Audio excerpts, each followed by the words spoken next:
مريم كسرت كل التوقعات وهترجع لجمال بعد ما بقى موقفها صعب قدام عماد وشوقي وعمتها زوزو، وكرم بيكسبها في كل الجولات. مريم هتقول لجمال ان هي هترجع له بس بشرط يديها فلوس ويعمل العملية لابوها عبد الحكيم العادل، وهتقول له كمان ان هي عارفة ان هو وكرم ورا سرقة ذهبها وانه لازم يبرئها قدام اخواتها.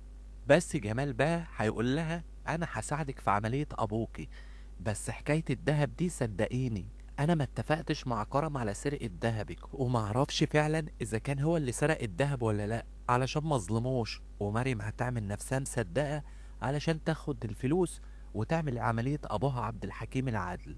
وجمال هيروح لكرم ويقول له من هنا ورايح مالكش دعوة بمريم وحقها هتاخده، والا بقول لهم على موضوع سرقة الدهب وهكشفك قدام عماد وشوقي. والبضاعة اللي انسرقت دي اوعى تكون فاكر اني مش عارف ان هو انت، انا متأكد ان انت بس مش عايز اتكلم. ومريم هتضرب كرسي في الكلوب وهتقول لي جمال السبب في طلاقنا كان رباب، هي اللي بعدت قسيمة الجواز ليا يوم حفلة عيد الميلاد. وجمال هينصدم وهيقول له اخته رباب انت ملكيش عندي اي ورث وحقك بتاخديه كل شهر، وبيتخانقوا مع بعض. وده لما رباب تقول له انا عملت كده علشان انت اكلت ورثي وبتديني فتافيت اخر الشهر.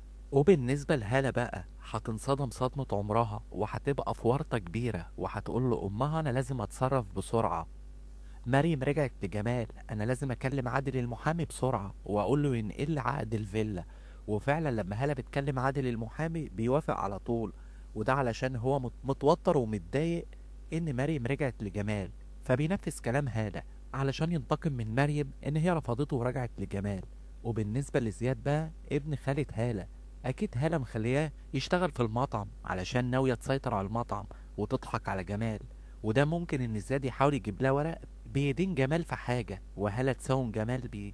وطبعا موقف مريم بقى في انها ترجع لجمال او توهمه ان هي رجعت له كان تصرف صح علشان تعرف تاخد حقها من كرم وتثبت براءتها من كل حاجة، وتبقى عرفت تجيب فلوس عملية ابوها وكمان تقطع الشك باليقين ان علاقتها بمصطفى ابو الخير انتهت خلاص.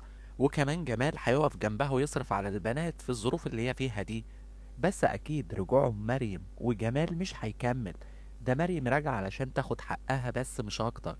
هنشوف ان الظروف بتخدم مريم في الحلقات اللي جاية. هنشوف ان مريم هتمسك تسجيلات لهالة وهي بتقول ان هي حامل في بنت، وكمان اتفاقها مع عادل المحامي وزياد ابن خالتها في المطعم. وبعد ما تاخد مريم مصلحتها من جمال وهالة وعادل المحامي هتقول لجمال بقى اللي انت فاكرهم بيحبوك باعوك. وكمان جمال بيتخانق مع كرم ورباب علشان خاطر مريم، وهيقوم قايل جمال ان كرم هو اللي سرق دهب مريم علشان يديه ليه، وكرم ما جابلوش الدهب، وبكده تبان براءة مريم قدام اخواتها. وبالنسبة لمصطفى ابو الخير اكيد الموضوع ما انتهاش وعلاقته بمريم انتهت، اكيد بيكلم مريم تاني وبيقول لها على سر العداوة اللي كانت ما بين عبد الحكيم العدل وسيد ابو الخير، وكمان بيساعدها بدون ما حد يعرف في انهم يوصلوا للبضاعة وصفقة الأقمشة اللي انسرقت.